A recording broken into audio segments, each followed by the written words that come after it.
पुरी धाम, जहां समुद्र की लहरें भगवान जगन्नाथ की महिमा गाती हैं। किंतु क्या आप जानते हैं जगन्नाथ जी की मूर्ति का निर्माण कैसे हुआ?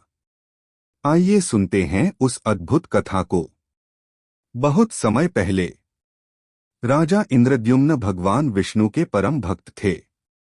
एक दिन उन्हें स्वप्न में आदेश मिला, हे राजन, नीलगिरी पर्वत पर जाकर मेरी अद्भुत मूर्ति की स्थापना करो। राजा ने तुरंत स्थान ढूंढना शुरू किया और अंत में उन्हें नीलगिरी पर एक दिव्य नीलमाधव का रूप दिखाई दिया। लेकिन वह रूप अचानक अदृश्य हो गया। राजा दुखी हो गए। तब आकाशवाणी हुई, हे राजन, चिंता मत करो, तुम समुद्र तट पर प्रतीक्षा करो। वहां एक दिव्य दारू काष्ठ आएगा, उसी से मेरी मूर्तियों का निर्माण होगा। कुछ समय बाद समुद्र की लहरों में एक विशाल नीम का वृक्ष बहकर किनारे आया। उसके तने पर शंख, चक्र, गदा और पद्म के चिन्ह थे। सबने पहचान लिया, यही है भगवान का दिव्य दारू। राजा ने अपने सेवकों को आदेश दिया, इस दारू को लेकर चलो। पर आश्चर्य, हजारों लोग भी उसे हिला न सके। फिर भक्त विश्वकर्मा के रूप में स्वयं भगवान विश्वकर्मा, शिल्पकार देवता, प्रकट हुए। उन्होंने कहा, राजन, यदि तुम सच्चे मन से पूजा करोगे तो यह दारू स्वयं चल पड़ेगा। राजा ने भक्तिभाव से पूजा की और दारू सहजता से उठ गया। अब सबसे कठिन कार्य था मूर्ति निर्माण। राजा ने कई शिल्पकार बुलाए, पर कोई भी इस दैवी दारू को छूते ही मूर्छित हो जाता। तभी एक वृद्ध बढ़ी आया। वह वास्तव में स्वयं भगवान विश्वकर्मा ही थे। उन्होंने कहा, हे राजन, मैं 21 दिन तक बिना किसी विघ्न के भीतर रहकर मूर्ति गढ़ूंगा। लेकिन शर्त यह है, जब तक मैं बाहर न आऊं कोई भी द्वार न खोले। राजा ने प्रतिज्ञा मान ली। दिन बीतते गए।